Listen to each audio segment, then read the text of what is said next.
Самэцано Coca-Cola компани Recycle Me өрөөндөө Interactive Hub машин энэ хүрэлцэн ирсэн байна. За тэгээд хамтдаа танилцаад үзье.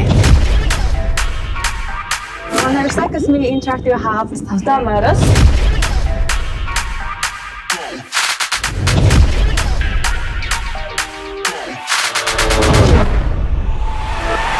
Бид бүхэн хэрэглэгч харилцагчаас хуунцрын андаа хүлээж аваад цуглуулж байгаа. Цуглуулсан хуунцрын хаяг маань энд дээр шууд тоологдож байгаа. Хуунцрын амьдралын мөчлөгийг нь танилцуулсан хэсэг байна. За энэ бол бүлгийн эрчтэс харагдаж байна. Энэ бол их биеийн эрчтэс. Эрчтсийг нь яадаг гэхээр үйлдвэр дээр өндөр температурт хайлуулаад цэцжуулаад за ингээ оромгон болгоод цуваад мөхлөг гэж нэрсдэг. Цагаан бодоо шиг харагдаж байна. Мөхлөгийг бид бүхэн ийм хуруу шил олгоод за энэ хуруу шил маань болохоор өндөр температурт халуун агаар төмөр хэмнэлээгээд бодлого сан маань бий болчихдог гэсэн. Энэ маань ийм болж Энэ мөхлөг маань дахин боловсруулагдаа. Энэ харагдаж байгаа олон төрлийн хувцас олох болно гэж байна. Пластик гэж юу? Пластик гэж мэдчихгүй юм тий. Энэ цаанаас юу? Яа одоо яг энэ дээр нь бичгэн байгаа. Made from recycled bottles.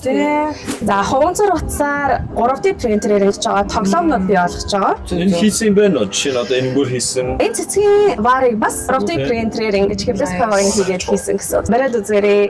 Бидний ууж байгаа уус ундааны савл юм биш үү? За энэ болохоор үйлдвэр дээр хуунцрыг ер нь хэрхэн яаж хэрчдэгийг хялбар шууд харуулж байгаа.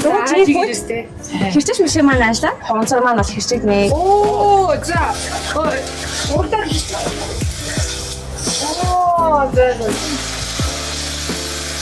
Хуунцрын 100 амсын асгас гэж байгаа. Эдгээр нь юу гэхээр дотроо шингэний үлдэлгүй байх хэвээр. Шингэнтэй бол энийг асах хэвээр шүү дээ. Тэрний дараагаар яг үхээр гаднын шашхыг нь аваад бүлэг нь авч агаад ор хэмжээг нь басгаад хайцлаа. Тэгээ бусад тагтай нэг юм. За таглаа. За тэгээд ингээд хэдүүлээ ангилсан. Одоо яшээ хаяад.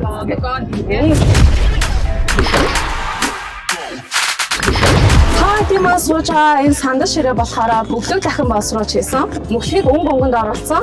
би жоохон урлагийн бидний жоохон мот. Тэр нь бол бас ингээ өөртөө арт хийх нэ шүү дээ. Interactive Hub-тайгаа танилцаад дахин боловсруулалт хэрхэн явдгийг өөрийн биеэр үзээд тэгээ бас ийм гоё арт хийж өөртөө аваад их хүмүүс ийм цэцэг бэлгэм дээр жахаар шүү. Хонцыг зүгээр харих юм бол хог олсон нь ангилж авах юм бол хэрэглээ болт юм биш үү?